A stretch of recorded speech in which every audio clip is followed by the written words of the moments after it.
Hi, I'm Jason Delisle. I'm the director of the Federal Education Budget Project at the New America Foundation. And the topic of this panel is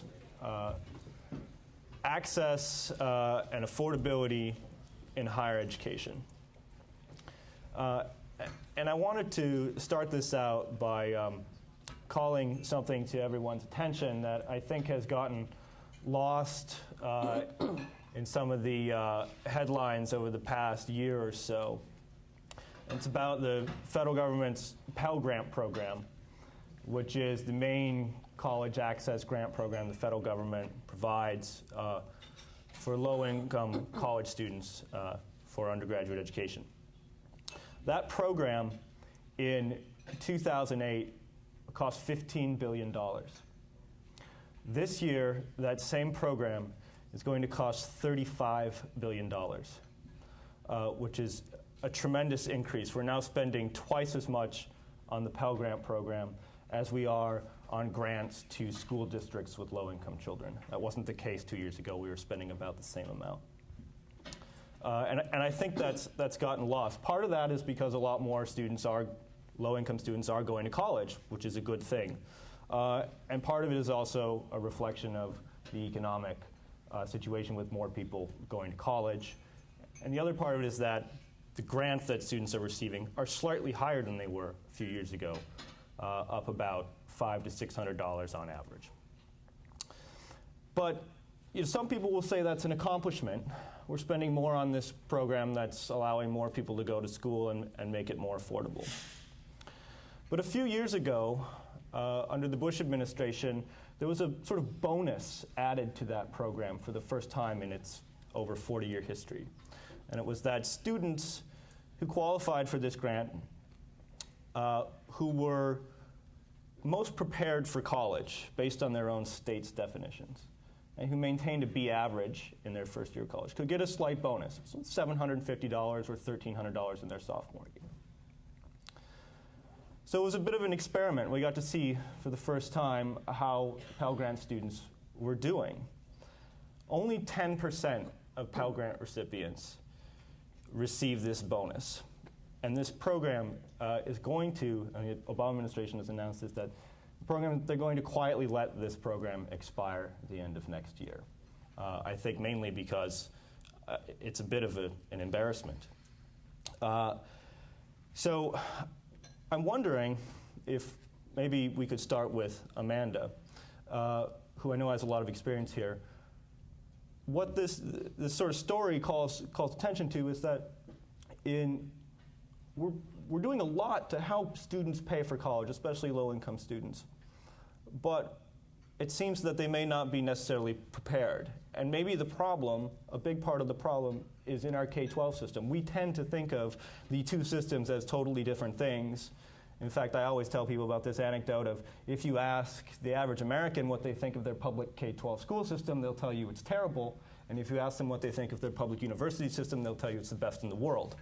But it's the same students going from one to the other and maybe only 3-4 months separating them between the two systems. So Amanda, do you maybe want to tell us a little bit about some of your experiences and what you've seen in visiting schools and observing and reporting on them? Sure. I was struck yesterday when Senator Warner said something to the effect of, we have to move from focusing on the quantity of healthcare to focusing on the outcomes of healthcare.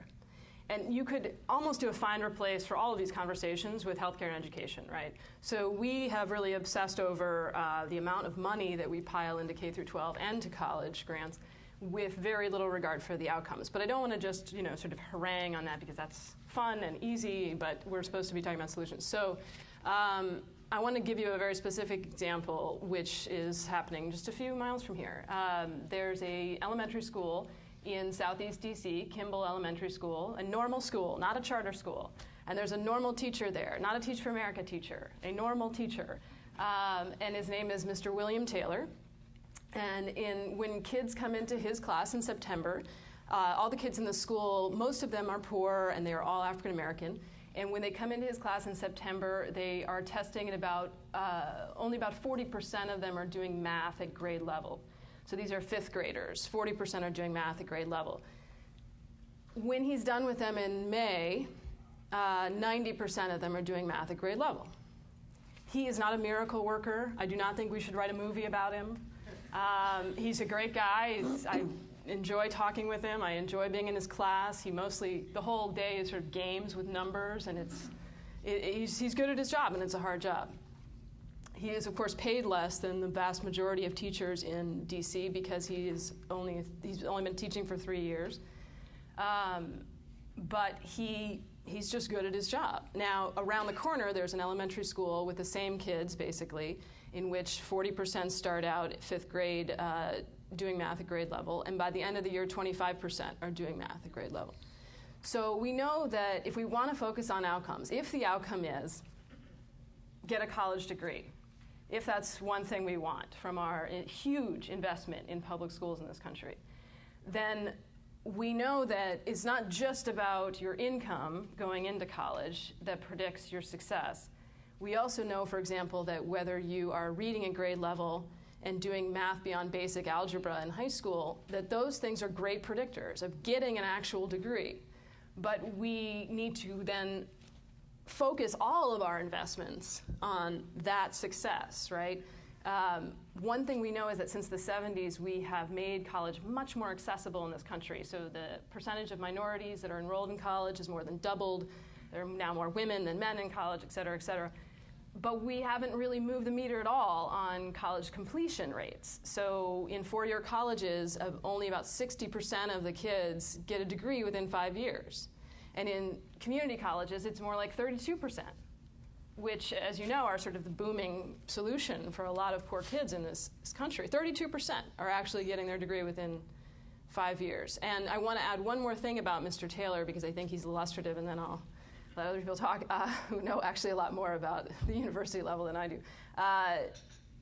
Mr. Taylor grew up in D.C. He went to D.C. public schools. He enjoyed it. He thought that his schools were pretty good. And his family didn't have a lot of money. Nobody had been to college. But luckily for him, his mom really felt it was important, and she really pushed him and helped him apply and helped him figure out the financial aid. And he got into Virginia State University, a historically black land-grant university near Richmond, and his tuition was completely covered. So we would think, okay, this is government at work, right? And he got there and he found out that money wasn't his problem. He didn't know how to study. He literally didn't know how to study. He didn't know how to highlight a textbook and what to look for and how to ask for help. And he found out that in college, the professors tend to talk at you and expect you to figure it out on your own, more or less. So he almost dropped out. He failed out of English and science. He had a very hard time. And again, with the support of his mother, just muscled through and got to the end. And now he's in the top 5% of most effective teachers in the District of Columbia. And he is paid, I would say, probably in the bottom 15%. And I think that's an important point here for solutions, because there is a lot of discussion in the education policy community right now about whether linking teacher pay to student performance, or at least finding ways to build data systems where you can track how students are performing based on which teachers they've had over which years. And also changing some of the compensation systems around how we reward veteran teachers versus how we reward junior teachers and how we reward performance. So maybe we'll turn now to Michael Crow. On our Federal Education Budget Project website, I called up some information this morning before I came here on the state of Arizona, and I could tell right away that the students who are coming into your university, it's a very challenging situation. It looks to me that the math and reading scores of 4th and 8th graders, so the students who will eventually come to the state university, are some of the lowest in the country. And student poverty rates are extremely high compared to the rest of the country. And English language learners make up a very high percentage of the population. So I'm wondering what sort of insights you could provide on what your university is doing to deal with these types of issues that we've sort of brought to light. Well, we're flying around very complex issues, very many aspects of these issues. I mean, I think the fundamental approach that we're taking as the large public university in Arizona, where 70% of the high school graduates can't even apply to the university because they haven't taken the right courses, they can't even apply. is to do several things. And I think the most important concept that we've tried to put in place in the rethinking of the university is to change it itself. It turns out that what we think of as universities and what we think of as intellectual hierarchies built around universities and the evolution of elitist universities has created a kind of intellectual apartheid in the United States to this extent that there's no hope among many people of being able to attain a university level education because they can't even understand what it is, because it seems to be something that is purposefully separate or distant. And so where we've started is by looking in the mirror. First, blowing up our College of Education and rethinking everything that we do about how to produce teachers. Second, rethinking our own role within the community and our connectivity to the community. Our connectivity to the community in the past was better than most universities, but still too distant. Most universities aren't even a part of their community, or they're only marginally linked to their community, or they're linked to their community only to gain local political advantage relative to land use issues. And so what at least we've decided to do as a major public university is to rethink our internal design, how we connect with the 22 Indian nations that are in Arizona, how we connect to the more than 20 differentiated Hispanic communities, how we connect to Anglo communities and other communities within Arizona, because it used to be it was one standard offering. We were this, we were to be some other unit, some institution competing in some national hierarchy of elitist rankings. So we've restructured our institution's very purpose. And it's taken us about almost 10 years to do this. And this means, for instance, we're not going to judge our success by who we exclude. We're going to judge our success by who we include and what we're able to do with them. The numbers, by the way, that you use, Amanda, for graduation rates and so forth are far worse because you've got everybody plugged in. If you look at what have come to be known as access-oriented public universities in the United States, their graduation rates are under 40% and declining. The University of Texas, El Paso's 2-year or 4-year graduation rate is 2%. Its 6-year graduation rate is 24%. And there are graduation rates lower than that. And people say, well, what does this mean? What is it from? It's from a whole range of things, but mostly, in my view, it's from public universities in particular not having public missions that are comprehensive in their character, and also by universities having found themselves in a situation where through social hierarchies within universities, we've created, in a sense, rankings or elitist positioning of universities that make the faculties at those not ranked that way demoralized from the outset, from the moment of initiation of contact. Those, by the way, are the places that produce most of the teachers in the United States. 85% of the teachers in the United States come from those very schools.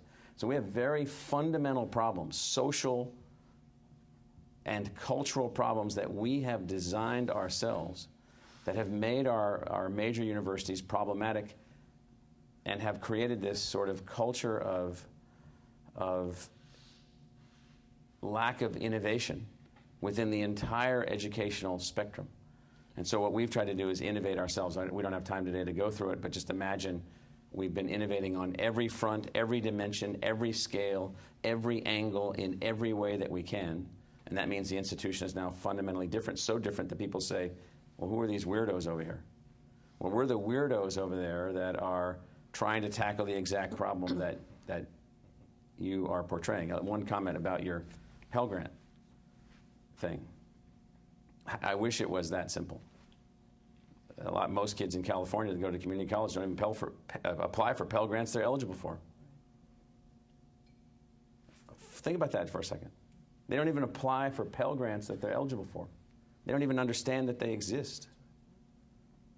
What does that tell us about where we are and where we're going and where we're headed and social and class structures and so forth? So we've got serious, serious problems relative to the fact that, now this will be my last point, we have allowed both public K through 12 education and public higher education to become a social stratification mechanism, which is stronger and more rigid than wealth as a class outcome generator. Mm-hmm. And so we need to seriously look at what we've done and how we've designed this.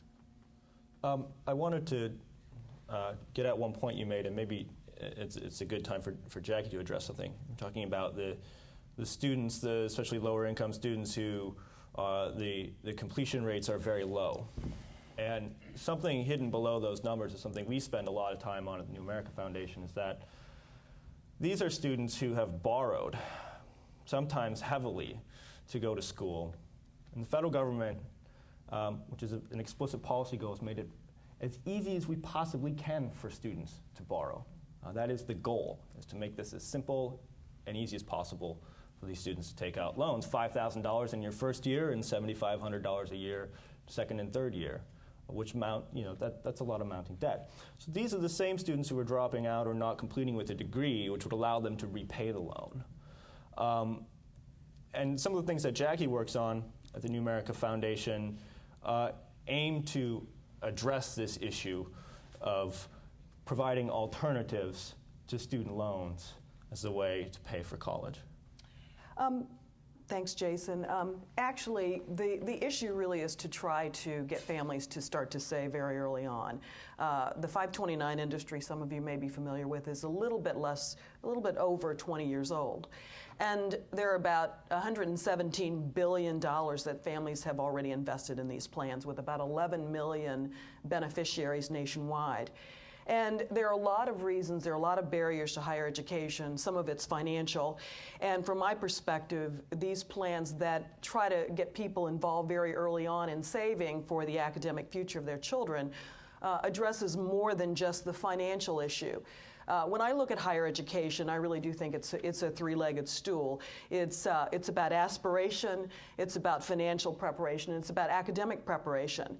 But the idea is that over time, if there is a resource available, a financial resource available, that maybe families will be able to plug into other resources that will help them get involved in college-going behavior. Because there's a huge information deficit, particularly for families who do not have an experience with higher education.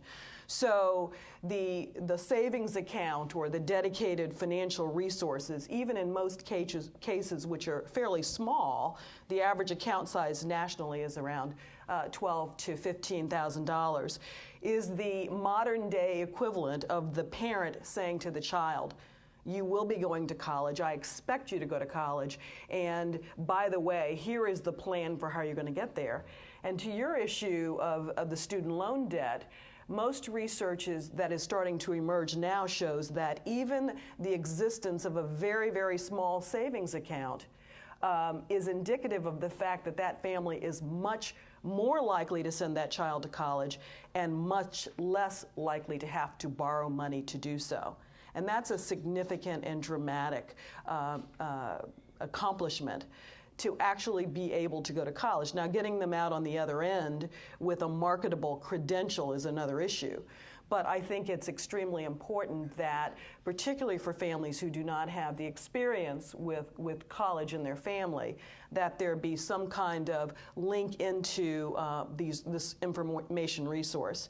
I will say one thing. One of the new developments in this business, which I think is kind of interesting, is that there's a major American city, which will be making an announcement later this fall, who has actually appropriated public monies to start college accounts for every single student entering kindergarten this fall, which is really kind of interesting because they're using human services funds to attempt to do this and to really engage this population very early and not only get them and hopefully their families also to set up parallel accounts to save for college, but link the families into financial education and also link these students into better information, which will make college more likely because the information deficit is as significant as the financial deficit. And I think that's an important point. It goes right back to what Michael was saying about his example of students applying to and going to community college that don't even know what sort of aid is available to them. And I think that's one of the most fascinating parts about the type of work that you're doing is this sort of future orientation towards going to college, and it makes people realize they need to start thinking about this. It also provides information to others that may want to reach out to these people who have these accounts and get them started early. I just want to add a point just to contextualize this thing about access and price, and so I want to go back and make a point relative to the redesign of the institution. One of our fundamental objectives as the university is to lower our costs to the lowest possible point that we can. Why? So that we can be more affordable, to gain efficiencies within the system, to gain new ways of doing things, to change rates of learning, types of learning, without reducing quality of outcome one bit. So last week we graduated 10,000 undergraduates. The average debt for those undergraduates leaving was less than $16,000, one of the lowest numbers in the country. 1,000 of those undergraduates came from families with family incomes of under $20,000. That means they had no income. The median for those graduates was $60,000 of family income, which is 1/2 of the median income of the students attending the University of Florida, just to put that into perspective. 1/2. Because we purposefully have designed our institution to operate in a way where one of our objectives is access, one of our objectives is affordability, one of our objectives is excellence. Most universities have been parsed into a world where their only objective is either access or excellence, not those two things together. There's a handful of schools that are trying to do those two things together, and I will just tell you, you have to operate in a completely differentiated way. If you don't figure out how to innovate, you won't be able to make those objectives. If you can't move your curriculum in new ways, you won't make those objectives. If you can't reach into neighborhoods and communities and help K through 12 districts to be more successful, you won't be able to make things work in the way you're trying to make them work. And so I just wanted to use that as a context relative to cost. One thing I'd like to say about the cost factor, especially in light of your comments and what you're doing, which is very different than most public universities, is the current model where most public universities are being funded is simply not sustainable. If you look at state governments, and we all know that their budgets are in significant trouble, the higher education component of state budgets is the largest discretionary piece of all state budgets. So once all the entitlements are paid, Medicare, all the other things that have to be paid, what's left on the table then, the determination is made about how much to pay to public higher education and the other obligations of the state budget. So in a time when budgets are declining and the non-discretionary parts continue to grow and take all the oxygen out of the room, there is less money available to pay to these universities to help educate students. So the consequence is that these universities continue to increase exponentially the cost of the education. And it's a problem that it's simply going to get worse unless new models are being adopted and developed by other institutions, because it just can't be sustained. I think we want to maybe open it up for some questions now so we can have a lot of time for them. We'll wait for the mic to get here. We got another one over here. See. Oh, good. Okay. Right here. Hi, I'm Anthony Rubenstein with the California delegation. So it sounds like we heard in the morning session and in this one 2 cases of misalignment of strategic interests. So my question to you guys is, what can be done to align incentives with outcomes? Because that seems to me like that's where the solutions are going to come. Any particular type of incentives or incentives to go to Also, we heard about incentives. Well, we heard the case of the Pell grants not being delivered in California.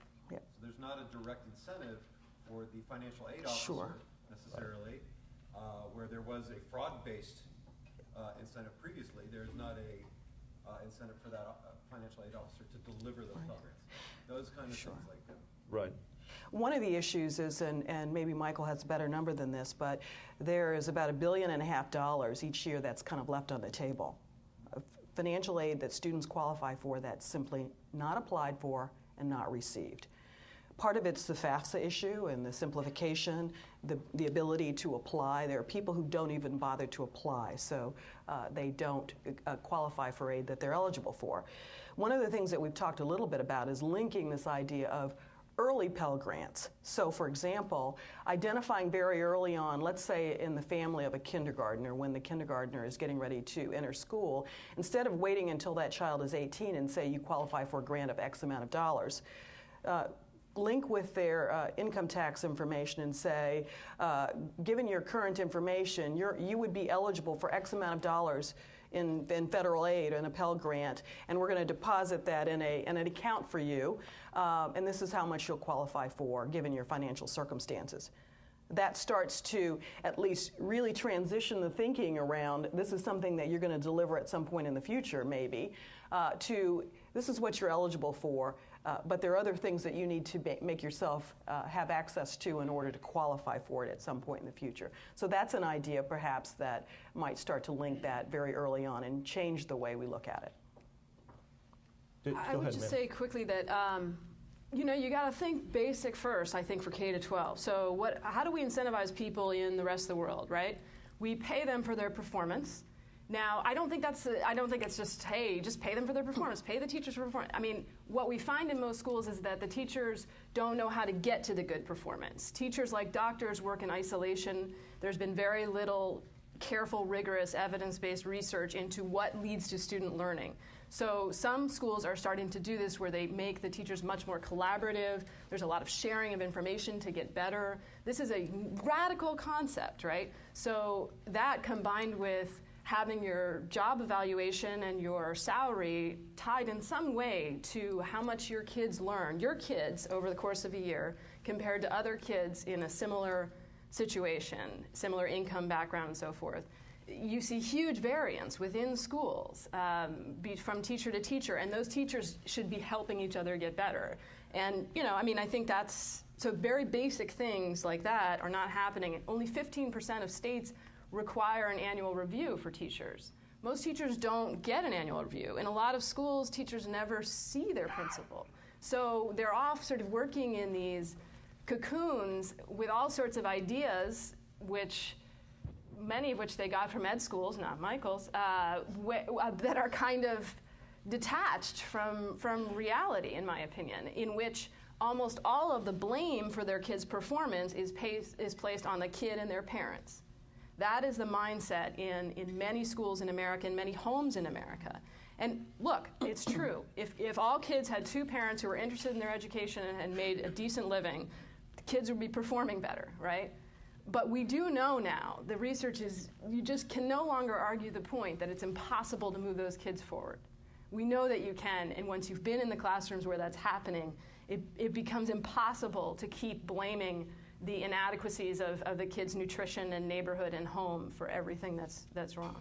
So one of the studies we did before we redesigned our education college, so the couple thousand teachers a year that we produce, most of whom had been going out and contributing to the failure of the K-12 system, was to consciously rethink how we produce these teachers by studying what was really happening. So we did one study called Beat the Odds. So we found 24 schools where at least 80% of the kids in the schools were eligible for free lunch. It means they were from poor families. 12 of those schools were high performing and 12 of those schools were low performing. What was the reason? The reason were all these things that Amanda was talking about. It was the leadership of the principal and the use of analytics by the teachers. Mm-hmm. But once we began to understand what analytics were being used and how they were being used and the role of the principal and so forth, then you come back and start thinking about, well, now you need teacher tracking from the university back to the schools themselves. You need new ways to incentivize the principals, new ways to structure these things. And so, not to belabor any of this, the main point is that the fundamental lacking thing in K through 12 and higher education is innovation. It's devoid of innovation. We're filled with reformers, and we lack innovators. Innovation in everything, how we educate, how we teach, how we advance, how we incentivize, how we move forward. Now that our country grew up to be 310 million people, the old models just don't work anymore. Okay, we take another question over here, right here.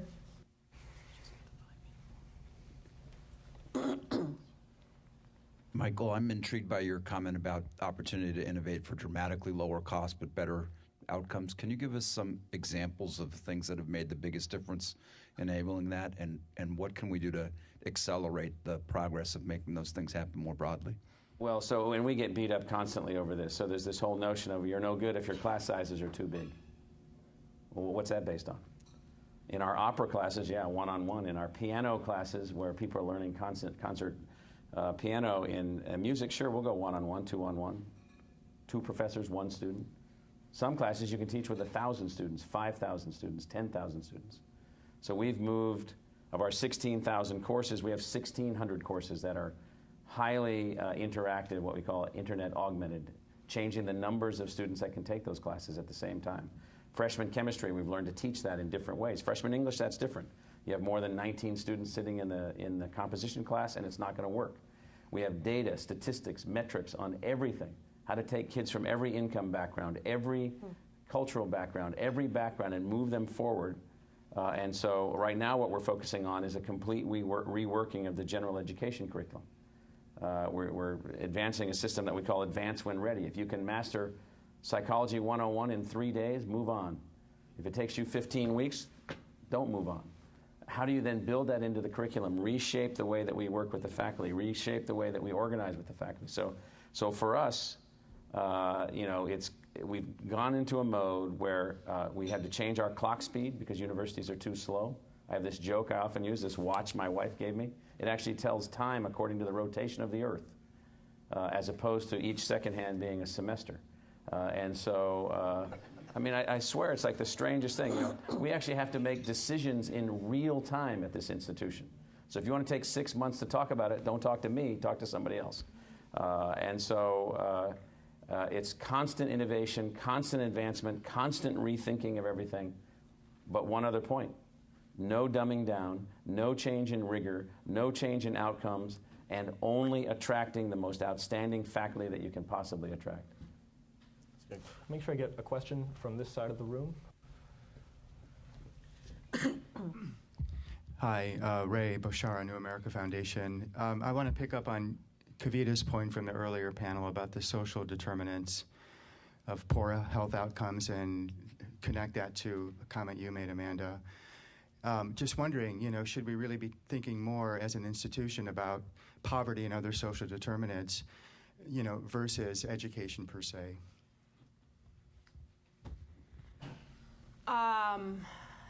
I think that it's important to invest our money towards things that lead to the outcomes we want, right? And so if we know certainly you're right that it would be good to work on poverty, to work on healthcare, to work on nutrition in concert with working on effective classrooms. But I think what I've seen personally, there's a lot I don't know. One thing I know is I've been in enough classrooms where every kid is into it, and every kid is poor, and every kid is learning and engaged, and it's not like a fluke. It's not sort of, those kids were, skimmed off the top, and it's not. And then in the adjacent classroom, kids are just bored. They're bored. And we have a massive dropout problem in this country, which you and I were talking about last night, which is just shameful internationally. Just shameful. And there are lots of reasons for it. There's not just one reason. But I will tell you, one reason that you almost never hear about is that some really smart kids who are really liked at one point to learn are just bored out of their minds. And I have been in these classrooms, and I would probably drop out too. And they're not, misbehaving. They're not getting into fights. They're just desperate for distraction. So I'll come in and observe, and they'll be like looking at me and seeing if I need a tissue or anything, and they'll be like doing little dance steps with their sneakers under their desk and drawing on their arms. They're just bored, And then in Mr. Taylor's classroom and other teachers like him, every single kid is involved, and the kids are helping each other, and they're into it. And this is not as sort of magical as I think we thought, that there are ways to get there, and we are starting to see research that is very clear that there are checklists for teachers the way there are for doctors. And I think we might be even further behind, believe it or not, doctors, but if that's possible. So let's move to the lightning round here and take maybe 3 questions here.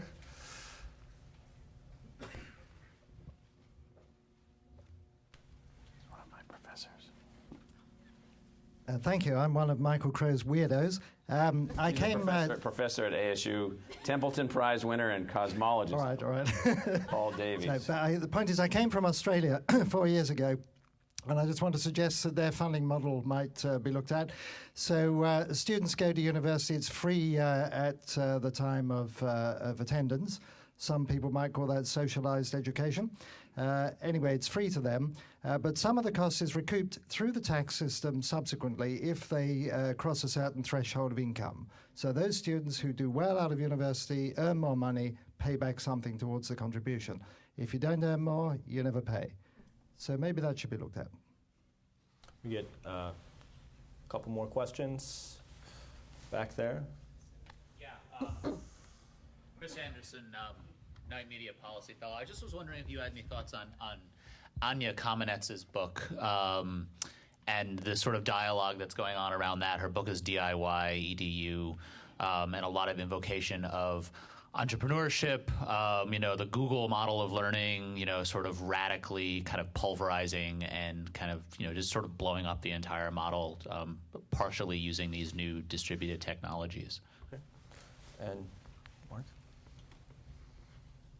This will be our last question, and then we'll quickly wrap up on these points. Thanks. Mark Schmidt, American Prospect and New American Foundation. I felt like there was a question left hanging at the end of the main discussion when Jackie Williams talked about state fiscal problems, and I just wanted to ask President Crow. It's fascinating how you're able to bring in that lower median income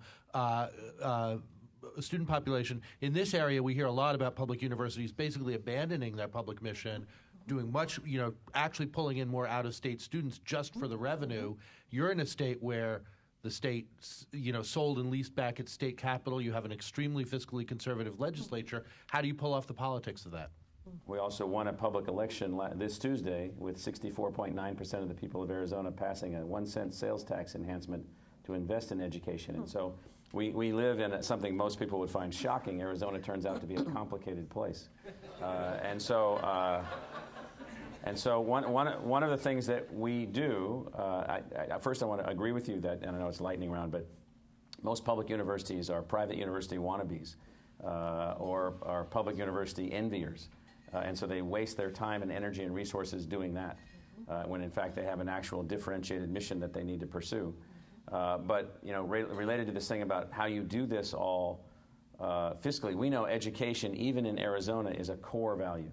An absolute core value. We knew that when we went into this election. We know it even more when we came out of the election. The people at the same time want you to do things that reach everyone and do it on a cost-effective kind of basis. Mm-hmm. We actually understand that logic. Lots of universities don't understand that logic. I don't know why. They just don't get it. We're sort of forced to get it, but we even got it before that. Do either of you want to respond? The other questions are the cross-subsidizing income contingent loan repayment and the do-it-yourself education. I just wanted to make a comment on what Michael said about the issue about the mission. I think in a place where you've demonstrated that you are fiscally conservative and you're attuned to the fiscal issues, you're a little bit more able to then go in and have the population be able to raise a tax, for example. But I think that's the exception. Again, most places haven't been fiscally responsible. So to go and expect them to be able to raise taxes in order to be able to support something that's already not being managed in a fiscally appropriate way. And I have seen some significant institutions dramatically overhaul their basis for who they're trying to educate, completely change their model because they want to be an elite public university, and nobody says a word. And that is shocking to me, that they completely abandon the historical mission that they were created for, and nobody even notices. I just want to make a comment on this radical departure approach. In the Star Trek movie, I thought it was fantastic when the young Spock was sitting inside this sort of half cone being educated by all these massive computers, and I thought how fantastic if we could just sit in one of those and get this sort of customization learning. And in Neil Stephenson's Diamond Age, if you read that, there's the notion of that reader that the main character had, which was fantastic in the way that it taught her. And in the Final Encyclopedia 3-volume series, in the way that people learned in that series, it was fantastic. Here's the problem I got with that. So I was a faculty member at Columbia University for 12 years and one of the provosts there. I was a board member, trustee of Bowdoin College for 6 years, both elite institutions. And so what we would end up with in your model, not saying you're proposing it, but in the book's model, but in the model you put on the table, which would be bad, is the people that are the masses, you learn from these machines. You people that have money and are brilliant beyond belief so we can pay for you to go, you get to go to Bowdoin and Columbia and Harvard and these other places, and you're going to have a happy life, because that's going to be like the ancient Greek academy. The rest of you, it's just too expensive to educate you. I'm unwilling to make that separation. And so what you have to find is a way to have this augmented learning, different structure, different way, public universities with a public purpose, public universities that have been creative and innovative and adaptive and move through these things. And then if Bowdoin College wants to have its 150 faculty and its 1,500 students, and each person signing the book with Nathaniel Hawthorne for $87,500 a year, be my guest. Because it doesn't have enough people to make a difference. And so the notion of how you're actually going to do this is going to require not this notion of let's just abandon the model of immersion learning. Let's enhance the model of immersion learning so that we can make it on a larger basis using every technique that we can possibly come up with. We'll have to leave it there. Let's thank the panel.